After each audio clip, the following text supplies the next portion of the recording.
Hello, welcome to Virgo Philippines. So, reading ito for Virgo, Sun, Moon, Rising, Venus, Jupiter, Virgos, take only what resonates. For those of you na gusto magpa-personal reading, ang available namin VIP reading pa lang, Virgo Philippines. Pwede mo yung i-search sa Facebook. Pero ang Facebook page namin, Madam P. Mas madali lang siyang ma-search kung yun ang isa-search mo. #Virgo Philippines. Ayan. So, pwede ka doon mag-inquire for VIP reading. Wala pa yung regular reading namin. Sabihin ko na lang pag available na. You do have your girl with a snake. Okay, so sa nakikita natin, currently, may mga tao sa paligid mo na parang they are toxic.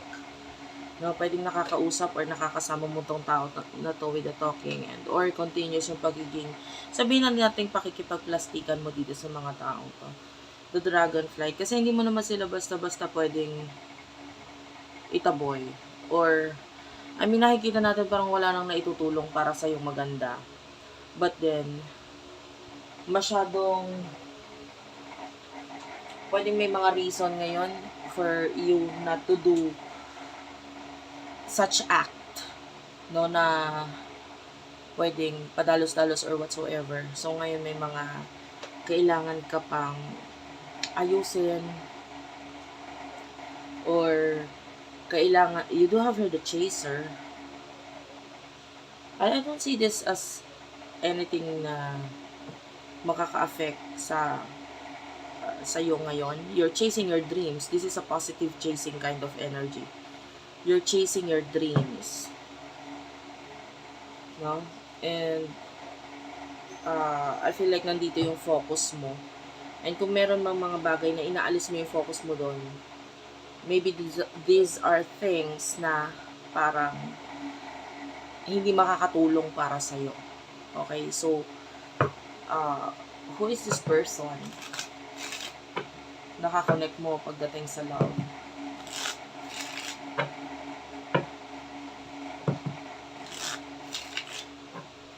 Person nakakonect mo pagdating sa love. For the sign of Virgo.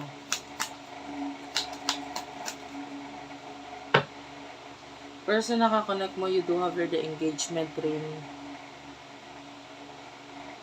the healing heart, and the phoenix. Okay, I feel like yung person na nakakonect mo is someone nagbago isip niya ngayon. Yeah. I feel like tinry niyang, this is an ex energy past person.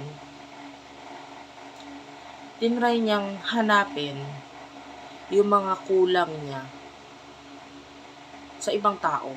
Parang gano'n. Like a third person. Like, yung iba sa inyo pwedeng yung third person is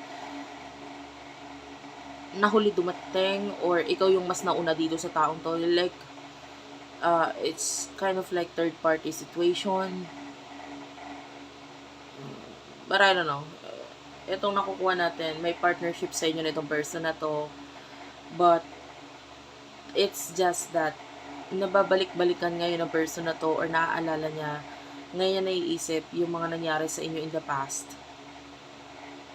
And, ngayon niya nare-realize na ang sakit pala. Kasi, hindi ko alam na you are the one that got away. Parang gano'n. You're the one that got away. And, ngayon, there's a third party situation. Hindi niya akalain na itong third party situation na to, yung third person, is very toxic. Ngayon, late niya na na-realize na ikaw pala talaga yung gusto ko, ikaw pala talaga yung kailangan ko, yung para sa akin, yung mahal ko, ganyan, everything. At malaki ang kadahilanan na kaya niya naisip yon because of the experience na na-experience niya dito kay third person. No, kumbaga, dumating yung taong yon, naging lesson sa buhay niya. And malaki din ang papel ng taong ito para ma-realize niya yung mga bagay na nare-realize niya ngayon na may kinalaman sa'yo. Okay? So, hindi pa rin naman tapon itong si third person. Hindi siya basta lang dumating sa buhay niya, etc., nagpagulo. The thing is that may tinurong lesson itong third person, third party na ito sa inyo, sa kanya, lalo na sa kanya. So, ano yung emotions ninyo sa isa't isa?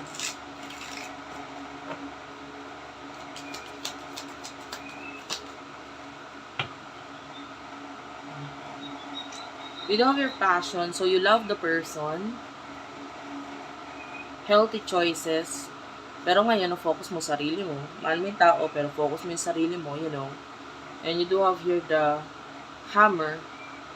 And yung mga bagay kang wina-workout ngayon sa sarili mo, like rebuilding your self-confidence, your, I don't know, nakikita ko dito yung picture ng hammer, martilyo. And syempre, pag may hinawakan kang martilyo, there's something na bubuin or aayusin mo sa sarili mo. No? You're like building your own home, comfort, you're building your own self-confidence. Itong ikaw mismo, no? Inaayos mo, hinuhubog mo ngayon ng sarili mo. Pinupukpok mo ngayon ng sarili mo, alin ba dapat dito yung, and also yung hammer, it's not just like, kumbaga sa estudyante, parang ang silbi ng hammer is like the pencil, diba? Yung likod ng hammer is, pantanggal naman ng nails. So, sa connection sa iyo, parang, may mga binubuo ka, may mga tinatanggal ka rin, may mga dapat ka rin tanggalin.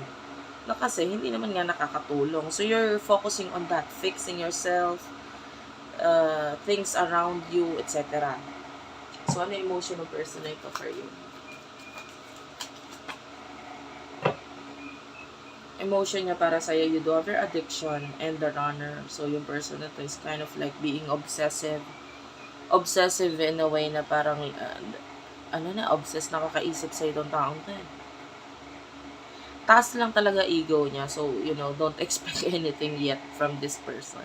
Kasi medyo mataas ang ego niya. So, sa ngayon, itong person na to is parang chained or nakatali siya sa situation na gusto niyang takbuhan, gusto niyang alisan. And you do have your not today. So, yeah, the word is not today for the both of you. Parang feeling niya, hindi pa sa ngayon. No, but this person, may energy tayo na parang gustong bumalik, pero hindi pa sa ngayon. Kasi nga, hindi pa siya makaalis sa situation niya, tapos may relationship, I can see relationship block or blocking sa inyong dalawa, naka-block itong relationship na to. And itong person na to is, nakikita niya ito as boundaries sa inyong dalawa, nagiging hadlang. When you do have your abundance, you might see this person as being abundant, yung parang okay naman siya ngayon, ganito, ganyan. And yeah, I don't feel like you do have a lot of news mula dito sa taong to. Pwedeng hindi ganun kasapat yung kaalaman mo sa nangyayari sa kanya ngayon. And it is because masyado siyang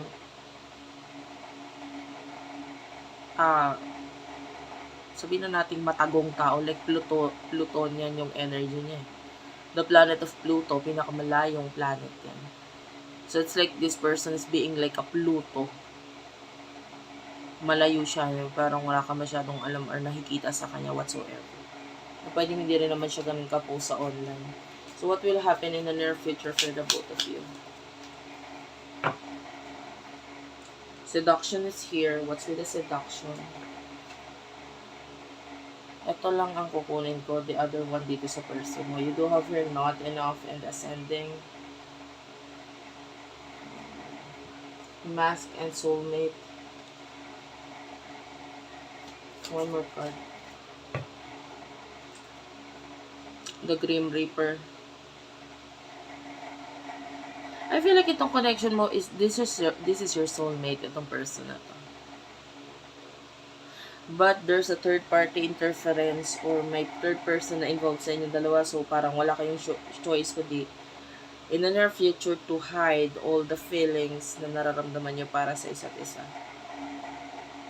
No? And yung iba sa inyo, sanay ka na dyan.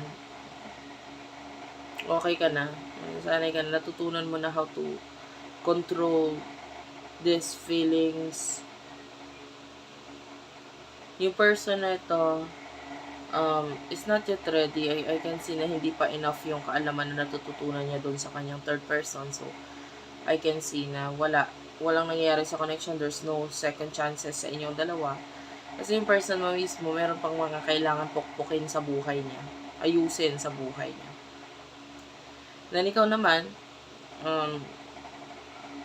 I don't see anything na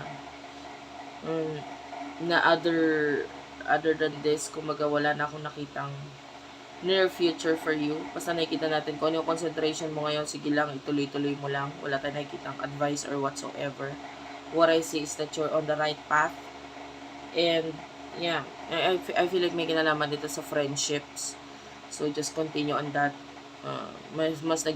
Magkaroon ka ng engagement or pakikipag-usap, connection with your friends. Pwedeng sila yung makakatulong sa'yo in order for you na mas ma-achieve mo yung mga goals mo or pangarap mo sa buhay. So, thank you for watching, guys. I love you all and bye-bye.